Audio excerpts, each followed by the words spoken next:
Welcome back. I'm Gary Parr. And I'm Vonna Pfeiffer. And you're listening to the midweek version of Fiber Talk, that twice weekly, twicely, 2 times a week podcast for people who stab ground cloth repeatedly. A lot. Yes. So here's I love one. to do that. So here's one for you. Okay. So I, spur of the moment, decided to do the linen and threads stitch along. Is that right? Yeah, I saw that. Yes, I saw that you did that. Yes. Yeah. So spur of the moment. All right. I've got thread. I've got linen. I don't have to buy anything. Mm-hmm. I like the peacock in the middle. Who knows what's going to go around it, but I'm going to start. Okay. Right. Yeah. So I cut out, I struggle. I think I said last week or the week before, I struggle with the whole trying to be too precise about cutting out the cloth. So I just gritted my teeth and took the scissors and cut out a piece of linen the right size, pulled off the side threads till it squared up. Put the over stitch whatever with a sewing machine. Washed it to get the wrinkles out, the creases out. Put it on the ironing board. Iron it. You know how linen takes a while, and then pretty soon the wrinkles all just kind of disappear. Right. Beautifully. And then it was one more swipe, just to make sure. Uh-huh. And 2 spots, one the size of a quarter, showed up. Oh. Like showed up. Really? And what is that? Oh no! I've ruined this piece of linen. Oh no! What is this? And where's it coming from? Mm-hmm. And so I quickly took it and threw it back into some water with a little dab of Dawn dishwashing detergent and let it sit. And I said to Marga, I just had this happen, and if these stains, and it looked rusty, if these stains don't come out, basically I have a very expensive little dishcloth here, and I'm not happy about it. Yeah. And she said she had been ironing earlier in the day. She was ironing some sheets, and that a couple of spots appeared. Mm-hmm. And she says and so we started talking, and I said, I wonder, what's going on? She says, I think there's rust coming out of the iron. She says, we've had that a long time. And how some of those things in the house where you don't think about how long you've had them. Right. Because they're just part of the wallpaper. Right. And by golly, we concluded that somewhere in the workings of the iron, some metal had gotten rusty. Mm-hmm. And so next day, go buy a new iron. We can't be having this. Mm-hmm. And a new pad for the ironing board. And overnight, I left the linen, let it soak, and then I put it in a plastic bag in the refrigerator and got it out, wrung it out by wrapping it in a towel, and ironed it. By golly, all the spots went away. That's good. It was, so I got the iron put rust on the linen, but then I was able to get it off because I was really freaked out. Yeah, that's happened to me before. Did you have it on steam? Yeah. Oh yeah. The steam yeah. setting? Yeah. So I imagine that it was inside the steam, like the barrels of where the steam comes out. Because that's happened to me before too. I buy the cheapest irons though, on purpose. Yeah. Because I probably go through 4 irons a year because I'm ironing all the time. Mm-hmm. So I just buy the cheapest ones. Just pitch it and move on, huh? I just pitch it and move on because they'll die. They'll just not even work anymore. Yeah. And I have had that happen on an old one, but on an old iron. But I thought it was because of the because we have hard water here because of all the limestone. I just thought it was a problem with my water. I didn't realize that it might be, nationwide, a problem nationwide. Yeah. We use distilled water. Oh, do you? Yeah. Yeah. Because when I was keeping the aquariums, the reef aquariums, you have to use deionized water in reef aquariums. So I always had a carboy of 35 gallons of deionized water sitting there. So there was always pure water available, and we continue to buy distilled water. I just don't want the calcium build up because it will build up. But, right.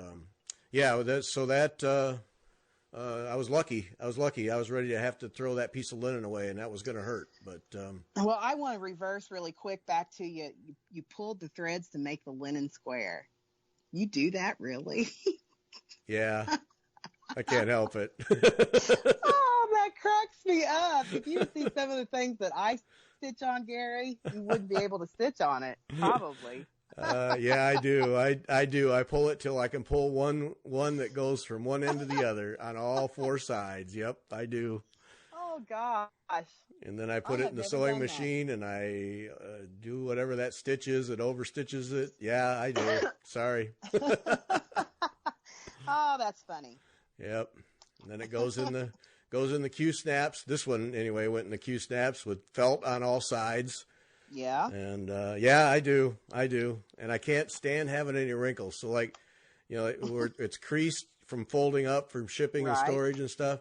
No, that's all. I gotta have absolutely pristine surface when I mount that thing on the Q snaps or on the bar. Yep. No. Yeah, I do that. Now I do iron mine, but mine's not perfectly square. So that's interesting. I might have to try perfectly square linen next time, just to see what that's like. Well, see, and what bogged me down when I started to do it was I have a full yard of this linen, and so I just needed 18 by 18 inch piece. Right. And so I have my cutting board and my rotary cutter, and in my mind, I'm all right. I got to line this up. I got to get it exactly square and put the ruler down and cut straight, all the way around. And it was going to be a nightmare because I got this big yard full of cloth, that an unwieldy mess. Right. And so then I just set it aside, and I was watching football. It was a Sunday. I was watching football, and then later on in the evening, it's like, you idiot, just take the scissors and cut out a roughly 18 by 18 inch piece. Yeah. What are you doing? And then square it up and finish it off and go. And so then I finally did, but I get bogged down in that. It's got to be exactly this from the get go, and it's a real problem for me. Well. We all have problems. Square linen is not one of mine. Oh, shoot. Yeah, no, I gotta have that. It's just weird. I don't know. I'll be okay someday with some therapy. Yeah. Well, but therapy's good too. I could use some therapy too some days, I think. Yeah. I don't know. So I was wondering, stitching rotation. Now I have way too many projects that I've started, but I have 3 of them that are active. This now this stitch along, then my Sarah Brazier sampler, and and my Debbie Rowley needlepoint that I'm halfway done with. So and it's just been kind of random. Like days when I really want to pay attention, I'll break out the Debbie Rowley and start making Jessica stitches, and days when I just want to make X's, one of the other 2 will come out. Well, I haven't actually stitched on the stitch along thing, or the linen and thread thing. I haven't actually put a stitch in because I just got it all set up. Takes me forever. So, but it's just random for me. Do you have multiple projects going, or are you one project at a time person? Well. Now, be honest. You should say that. Well, if you could, like I said, I'm down here in the cave talking to you today, and you would think that I have like probably about 50 projects going at once, but I don't. I typically, this is how I do it. I have one. I don't even know. I don't really know how I do it, Gary. It's just kind of like by the seat of my pants sometimes. I like to have a small going. I like to cross stitch ornaments for my tree. That's one of my big things. Yeah. So I try to always have an ornament going at all times. And so that'll be a small one. And then I have, I try to do an old, a whip that I have that was old, that I'm just going to put like a length of thread in this every day. And then that makes me feel better about me and my life choices. And then I have one that I really like, I have a specific purpose for. So right now, I rotate, but there's not some people use that. I don't know if you've heard about this, where they do the tiny decisions app on your phone. Yes. And I tried to do that, and then it would make the tiny decision, and I wasn't happy with that decision. So I scrapped that. Exactly. I don't like that choice. Yeah. I don't want that choice. And then I do it again and I do it again until it finally would land on what I'd wanted to do. And then I thought, this is stupid. Why am I doing this? So I quit doing that. And so now I kind of just do what really calls to me. You know, like when we talked the last time I was on, and I said how I have all my projects that I'm currently working on set up in my room. And I do have that. I have one on my floor stand, one on my lap stand, and then I have a different lamp stand, and I have one on that. And so what I did at the beginning of the year is I always have to have a new year start. And so I had a new year, new start. And so I have that on my floor stand. And then I organized my cave like the week in between Christmas and New Year's. I went through everything and cleaned it and organized it again. And I made myself look through all of my baskets of languishing projects. And some of them have been started, but some of them are just kitted up, right?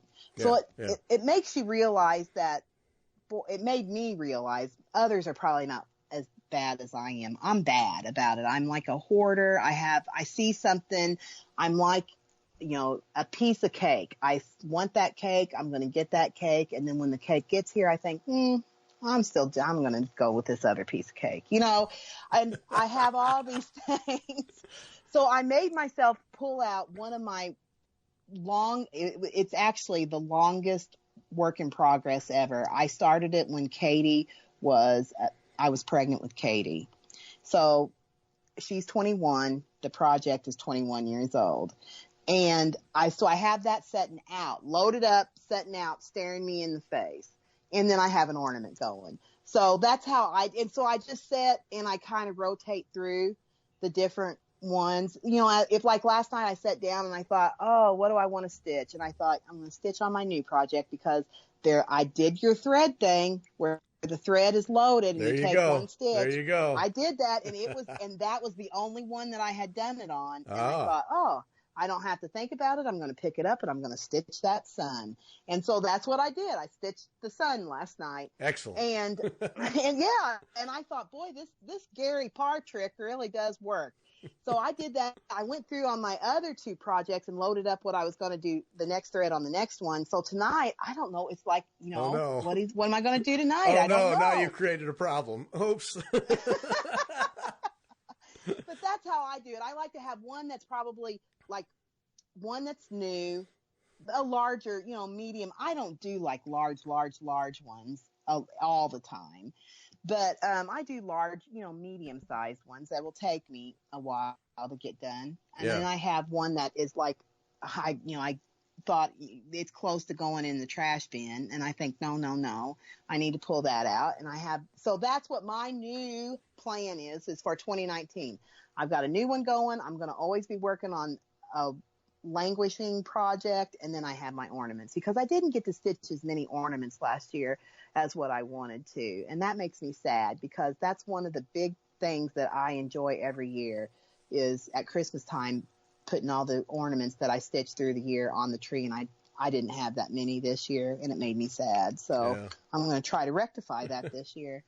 So we'll see. So generally 3 projects that are randomly stitched. Yes. Yeah. Small, medium, and large, let's say. Or small, medium, and old. That's what it is. Small, medium, and old. So there's a semi-plan here. Because some people have this very rigid thing where I stitch on this week and next week I go to this and I keep them going. And I don't think I could do that. I don't. And they have like these, there's some people that have very elaborate like project planners. Like I'm going to stitch on Monday, Wednesday, and Thursday, or like Santa Sundays or whatever all witchy Wednesdays, all that. I don't have time in my life for that personally. That's not a criticism. That's just me personally. I want to be stitching for fun, not like it's my job. Or you know what I mean? Right. And so I will say I do stitch things. I've noticed that, so for instance, we've fixed up our kitchen and we've kind of redone it. And I've kind of changed the theme in there. So now I'm stitching for my theme. Oh, okay. Kitchen, because there's not as many cross stitch in my kitchen as I would like. So I kind of do that too. Yeah. It's becoming, the older I get, it's becoming less of a, oh, I see that and I have to have it, more as I'm being more contemplative, I feel like, in what I stitch, because I'm thinking, when I'm gone, what's going to be left here? The kids are going to have to clean out this cave. Oh, man. And they're going to say, what in the world was she thinking stitching this bunny rabbit? Or you know what I mean? Yeah. Or, so I try to think, I have noticed myself becoming more selective, not because because I don't like cutesy things, because I do like some cutesy things, but I feel like I'm trying to be more selective in what I stitch, because there's just so much room in a home for stuff. You know what I mean? And I already have stitched so much stuff that I didn't even get out, like 2 large,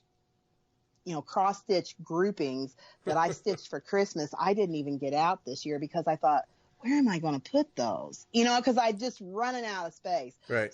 So that's kind of nice. Then that every Christmas it can be different, because you didn't have, like, one that I didn't put out this year was Country Cottage Needleworks Gingerbread Village. I was the model stitcher and finisher for that series, and part of my payment was to get that back after the cover models were photographed. Yeah. So I have that entire series, and they're all flat folds. And last year I had them all across my mantle, and they were cute as could be up there. But this year I just wanted something a little not like that. You know what I mean? And by the time, actually, I maybe not like that, but actually my husband's the one that brings up the Christmas stuff, and he forgot to bring them up.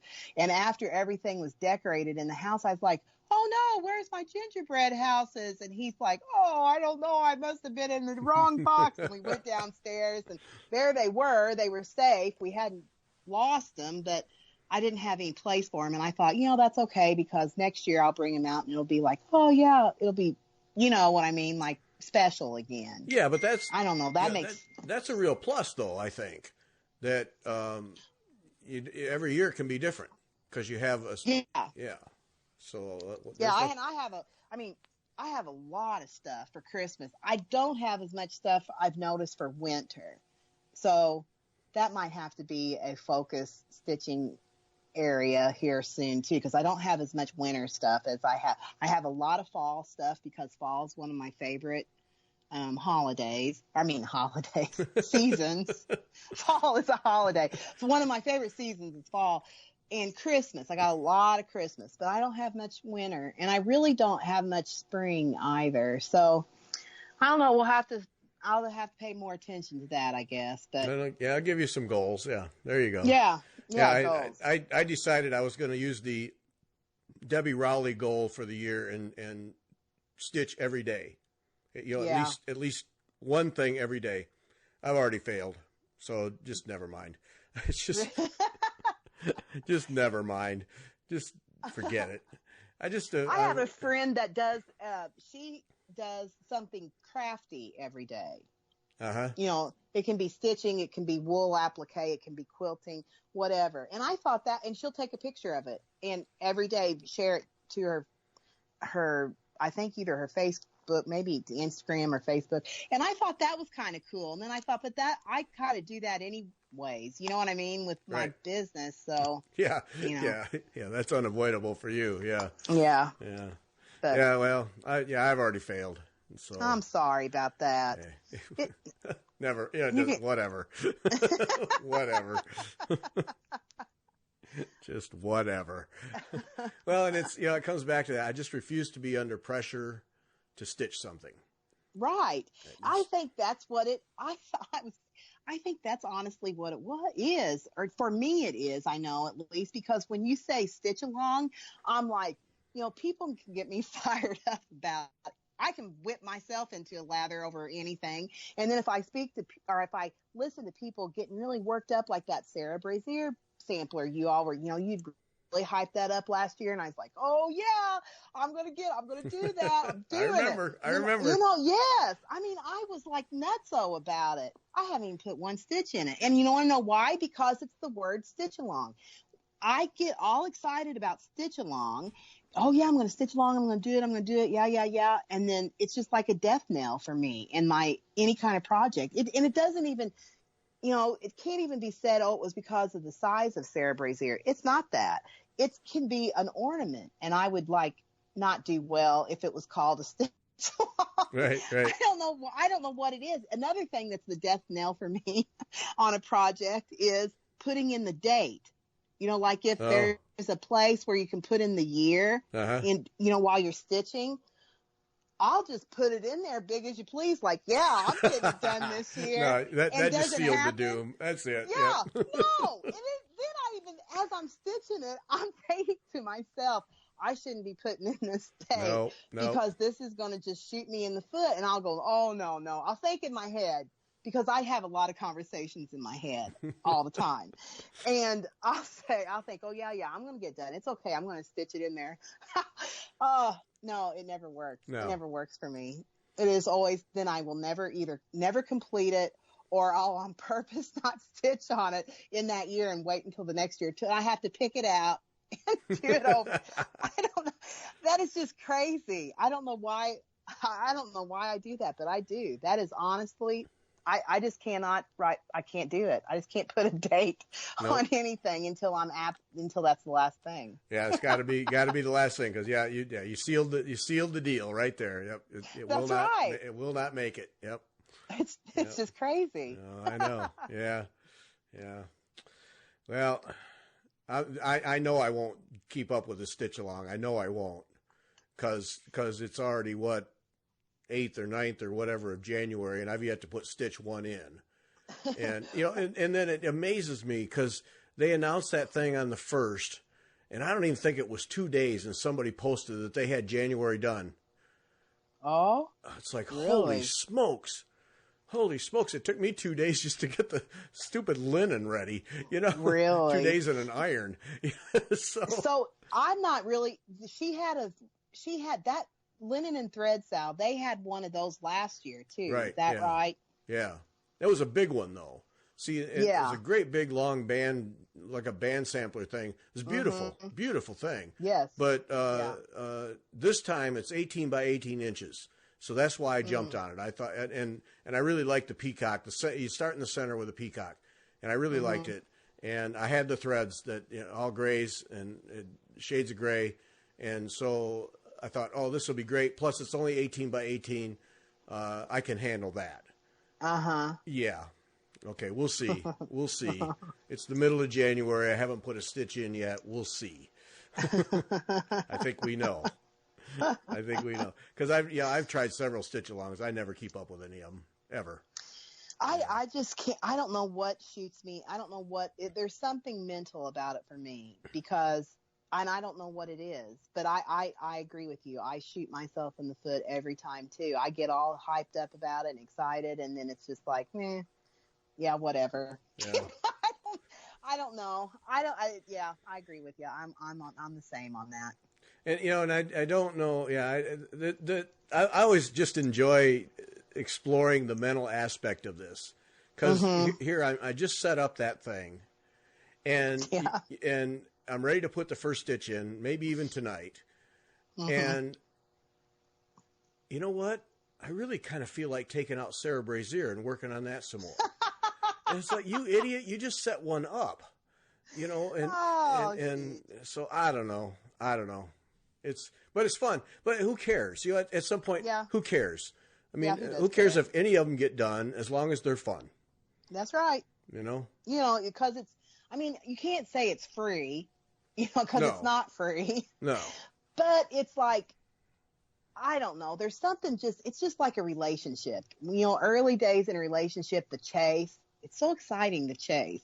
And then once you get in a relationship, it's like, you're not so great anyways. So that's what happened to me. Okay. Yeah, that's what Keith thought about me. No, But I mean, you know how it is. You know, you have to chase them. You have to look so good and get every, and that's kind of the way, you squared your linen. You got it looking great. You gave it a bath. You ironed it all nice.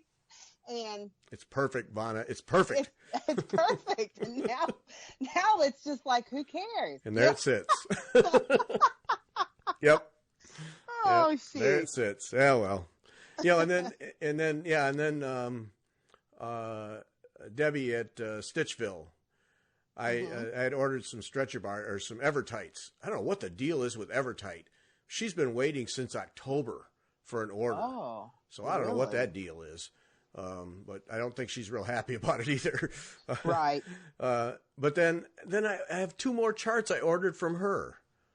And what's wrong with me? I've got a stack of stuff. But I want those 2 charts. There's a Curdy Biggs Threadles needlepoint I got to have. Mm-hmm. And Erica Michaels Prince of Peace. I got to have that. Yep. So, I don't know. It's the same for me. I mean, if you would see all the drawers and stuff I have here, you'd think, goodness gracious. And that's and then you think about, I always tell my kids, this is horrible. I'm kind of morbid today, but every time I tell my kids and my husband, if I die, don't take this stuff to Goodwill. Make sure, I go, even if you don't sell it, just give it to somebody that will love it like me, like that. And they're just like, okay, we won't. We know we're not going to take any of this to Goodwill. And it's like, okay, good. Now you remember that. Make a pinky promise. And they turn around and roll their eyes over twice. Yeah. Yeah, probably. I go, there's good stuff here. There's really good stuff. Yep. But yeah, I understand that. It's all the allure. It's the chase of the perfect pattern. Yeah. Yeah. Well, I'm still buying them. I don't care. Yeah, me too. Yeah, why not? I don't care. I don't either. I just don't. So you start one every year. So New Year's you start one, huh? Yep. Interesting. On December 31st, I start one every year. How many of them are finished? I think most of them. Yeah. I think most of them are. Yeah.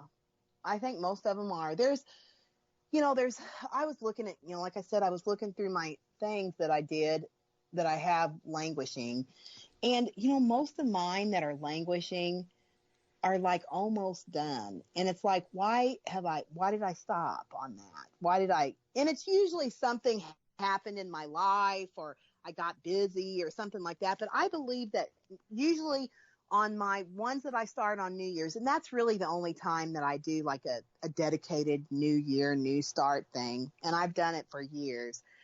Usually it's something that I've really worked myself into a lather about. And I really want it for some reason. And, so it always gets done. The one that I started this December 31st was Red Rooster Inn by Little House Needleworks. And the reason I chose that one is because of my kitchen remodel, and it's a barn. Oh, okay. And Red Rooster, I have roosters in there. And so I thought, isn't that cute, Red Rooster Inn? And so that's why I'm doing that one. And her whole series of inns she's got like mini inns. And I did Blackbird Inn last spring, and I love that thing. And it's so cute. And she has like Red Fox Inn, and there's just many others. And they're all kind of darling designs. And yeah. I think they'd be cute all done, have an inn wall or an inn corner. Right. And so I did Blackbird. Now I'm doing Red Rooster. And I think the next one, if I would choose the next one, I would do she has, I think it's Red Fox Mill or Red Fox Inn, or it's a little water mill, water wheel, and a red fox and a guy. I don't know. It's cute. Anyways, so that's what I did. That was my New Year's start. And I don't have very much done on it, but it's not too late in the year yet. It's only January 8th, so you have time. I still got time. Yeah. Yeah, you can set it aside till August or September, and you'll be fine. Yeah. Put the date on and it. And then just get. Yeah. Put the date on it today. Yeah. I did it last night. Oh no, you didn't. I thought, oh no, I put 2019. It was supposed to be like 1890 or something like that. And I thought, I'm not going to put 1890. I'm going to put this year's date on it. So I charted 2019 on the chart, how I wanted to put it in there. And I put it last night, and the whole time I was stitching it, I was thinking, why are you doing this, you silly goose? Because now that you won't finish this. But I'm going to, because it's loaded up on my floor stand, and I've got the next thread started. All right, I'm checking in October. I'm checking in October. We'll see. Okay. Yeah, you talk a good game, but we're checking in. I do talk a good game. Yeah. All right. I'm putting that down right now. I'm checking in October. See how we're doing on that. Mm-hmm. You're doomed. Yep. Oh, shoot. Yeah. So here, okay, what we should do, speaking of New Year's starts, now see, I don't never do that. So we should have people post up on your Instagram page and use hashtag FiberTalk. Whatever it is that you started, if you'd started New Year's thing. Let's see what we get. Yes, I want to see that. And then you remember to follow hashtag FiberTalk so that people can see it. Yeah. So you can see what everybody, I love that kind of stuff. Like looking at what people started, because everybody has, different starts. And there's a whole, lots of people have new starts. So yeah, do that. Hashtag FiberTalk. Okay. Let's see what happens. That'd be fun. Yeah. That'd be fun. It will be fun. Yep. Have you ever done a Heaven and Earth design project? Yes. Have you? Yeah. Oh, my respect for you just went through the roof. I didn't finish it, Gary. Oh, I should have asked that question. I should have asked that. No, I should. Let me rephrase that question. Have you ever finished a Heaven and Earth design project? No. Okay. No, I haven't. I did start one though, and I had a pretty good chunk of it done. And you stitch and you stitch and you stitch and you stitch for hours, and I just couldn't. I just kind of fell out of love with it. I respect people that do them though, because that is a huge commitment, and they are beautiful once they're done. But I did not get finished. Would you like to know which one I started? Sure. It was Jane. I really like Jane Looster Scott, and she's like a folk artist. Her style is similar in looks to Charles Wysocki. Okay. And I did her, and it was an autumn one, and I don't know what the Shades of Autumn or something like that. That's what I started, and I stitched for what seemed to me like months, and you couldn't even see what it was, because I'd started in the top left-hand corner. Uh-oh. And I know. Is my finishing done? Is my piece finished? Where is my audio? I sent it to you 2 days ago. But anyways, I started and stitched and stitched and stitched and stitched, and you couldn't even, it was in the clouds, and you couldn't even see anything. And I just couldn't move it on. So I asked the person, would you be interested in this? And she said yes, and I sent it to her. And I don't know if she's done any more with it, but yeah, I did. That was like in 2010, I think I started it, and I probably sent it to her in 2011. Yeah. So have you ever stitched anything? No, because I know I'll never finish it. Yeah. It just, every time I see one, and I stop, they catch my eye every time. Yeah. I finished another page. I'm just constantly impressed with people who do those, and particularly if they finish them. And then those people who park threads have like 15 or 20 threads and they're parking them. Man, I just think that's such impressive stitching. And I realize you're just making X's all the way along, but there's so much confetti in those things. And so many subtle little color differences. And they just impress me every time. But yeah, there's no way I'd ever start one, because there's no way I'd ever finish it. Yeah. I thought, I kind of drank the Kool-Aid on that and thought, yeah, I could do that. Well, because of just what you said, all it is X's. Right. And, I thought, yeah, I'm going to do it. And I should have known that, are you kidding? But I soon got, it's just, it's very tedious. I respect people that do it, though, because that is, what a feat.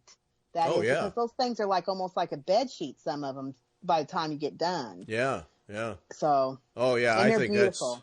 that's just a whole other level, whole other world to me. Yeah. The way they do that. Yeah. And man, when they park them, boy, I've seen people just like, how do you even know where you're at?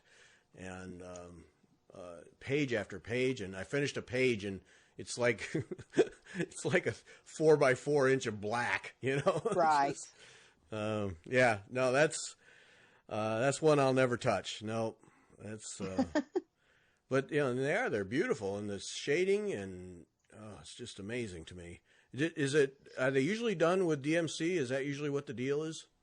Yeah, they're usually always only DMC. Yes. I suppose it cost you a fortune to do it in anything else. Yeah, could you imagine? Yeah, that would be, well, plus I don't know, they're using the DMC to get those subtle changes in color and stuff. So I imagine, you know, and can you imagine being the charter of the people that actually chart those designs? How do you got to run out of symbols at some point. Yeah, exactly. Yeah.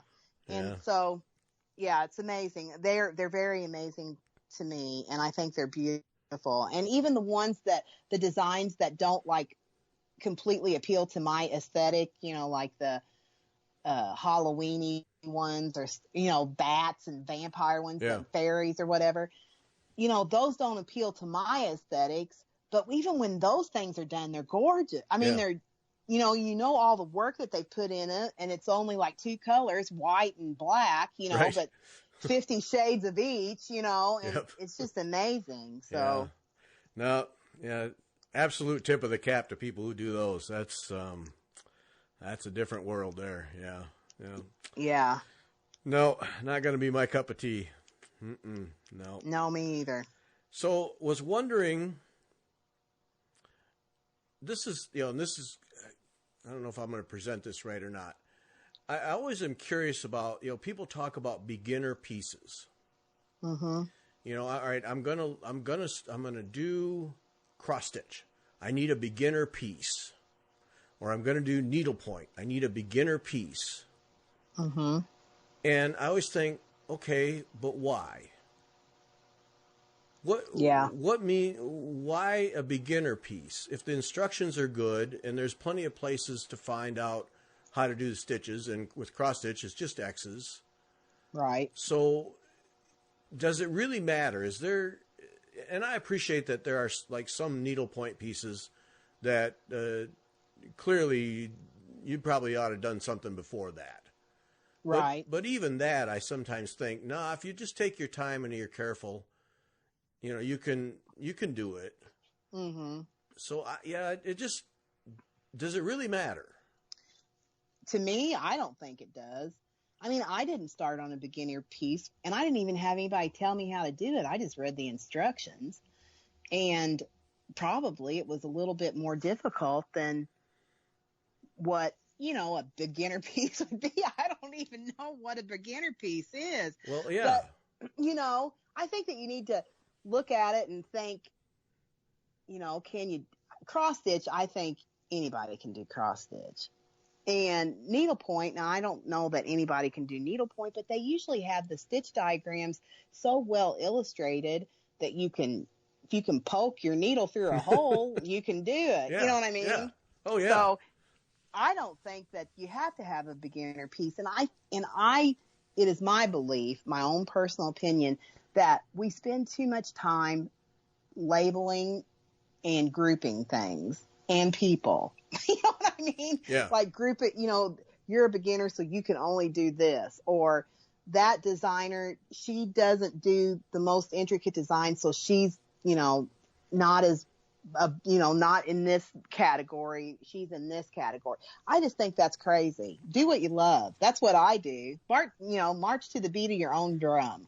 Yeah. And I think that's a lot of times we put too much emphasis on categories, and and that just, instead of encouraging people, we don't encourage people. That just like turns them off. You know what I mean? Like, I'm not going to do that because I don't have a grandma or a mom or an aunt or whatever that can teach me. So I'm not going to do it because I don't know what a beginner piece is. And so whatever, I'm just sunk before I start. And I think that's the wrong idea personally.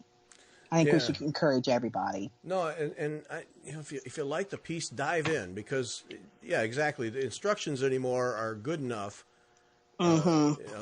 excellent in 99% of the cases, and most stitches you can find a video online to see how to do them.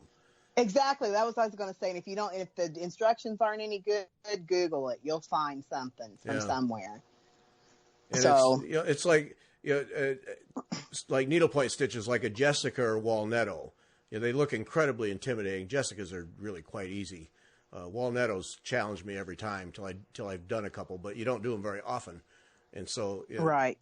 But even that, once you do one, it's just do it again. Do the same thing again. Right. And so it's not like it's to me, it's, get out a doodle cloth and monkey around till you get it, which shouldn't take more than a couple times, I wouldn't think, it with good instructions, and then have at it. And then do a piece that gets you excited. Not some little bunny on an egg, Right. Because that's a beginner and I got to do this before I can do this. No, do what you want. Right. Because that'll turn you off if you're 40 years old doing a bunny on an egg, that a 5-year-old can do. That's not going to excite you about the craft. You know what I mean? Right. So I agree with you. I just think do it. Just step out of your comfort level and do it. Because let's face it, the pioneers, they were going across the plains of America, think, can I do this? How am I going to ford this stream? How am I going to go up this hill? I need a beginner stream. Yeah. That's right. I need beginner horses to get through this.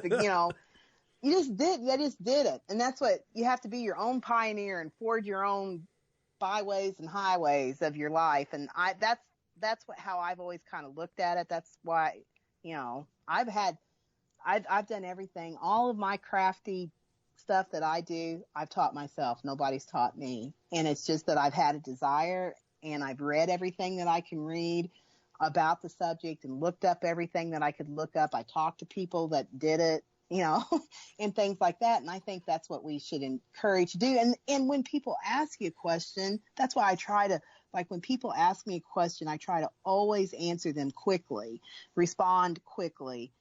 Is if somebody's taking the time to ask me a question, and what do I know? You know what I mean? Really, honestly, what do I know? And they're going to ask me, I'm going to, by golly, find an answer, or at least try to guide them to find an answer to their question, because that's important in my mind. Right. So. Yeah, and there's just so many resources these days. And I have that same approach. Say if all I've ever done is needlepoint and cross stitch and I want to try hardanger and I see a design I like, go for it. Just go for it, because cutting out the thread on something that's fairly complicated versus a simple thing, it's the same process. So you might as well do something that's going to be exciting.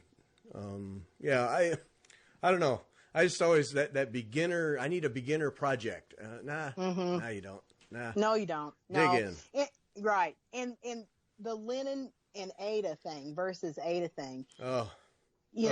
People need to get over that too. I mean, Ada is beautiful. The hand-dyed Adas nowadays are beautiful. And I get things finished, even on the old-time Ada, but, to finish on, and that's, do whatever makes you happy. If you can't see linen, and you can see Ada or hardanger, well, then do that, because it'll be just as beautiful. And standing 10 or 15 feet away from it, you won't know. Nobody will know what it is. You're only going to get on, and it doesn't matter even if it is Ada. But that is really a big, huge issue. And people will actually, that want me to finish for them, will actually write me and say, "But I stitch on Ada. Will you do it? Do you finish things on Ada?" Yeah, oh my. Yeah. Oh my, really? Yes, and I mean a lot. Who cares? Yeah. Yeah, who does care? But yes, I get that question a lot. Wow. And it makes me sad for them, because they're doing it because they're ashamed, they're ashamed that they're stitching on Ada. That's what's so ridiculous. Why be ashamed because you stitched on Ada? Yeah. And that's just it. From 10 feet away, who even can tell? I mean, just who cares? Nobody can. Oh nobody man, can it tell. should never be, ever be. No. Oh, wow. No, that's and so that kind of goes in with the whole beginner thing, because people always say start out on Ada, which there's no shame in starting on Ada. I started on Ada. I still stitch on Ada, but I think that you can't, if you want to start on even weave or linen, well, who cares? Start on it. You don't have to start on Ada. Well, it's still a grid. I mean, it's a grid no matter how you go about it. Yeah. Yeah. I mean, it's just, you're just putting X's on a piece of fabric. That's it. So who cares? There's no rules. Right. There's no rules in cross stitching or needlework. Just have fun. Yeah. All right. Gonna have to end it here. Okay. All right. Sunday, Margaret Bendig, who is a needlepoint designer. Ooh, some very nice stuff. So Margaret will be joining us Sunday. And let's see what. Oh, that's right. Yes, I knew there was one thing. So everybody's going to put their, on Instagram, going to put their New Year's start. Yep. And hashtag Fiber Talk. Yep. And so then we're going to see what they are. New Year's start. I'm going to do that as soon as I hang up with you. All right. So that's it. So Margaret Bendig, Sunday, hashtag Fiber Talk, your New Year's start. Yep. I won't have one because I didn't do one. Gary, next year, 2020, baby, you're going to have one. I got a whole year to plan. All right. Yeah. That's what I'm going to do. Start plotting now. Okay. All right, Vanna, thanks. Well, thank you, Gary. Thanks to everybody for listening, and Margaret Bendig on Sunday.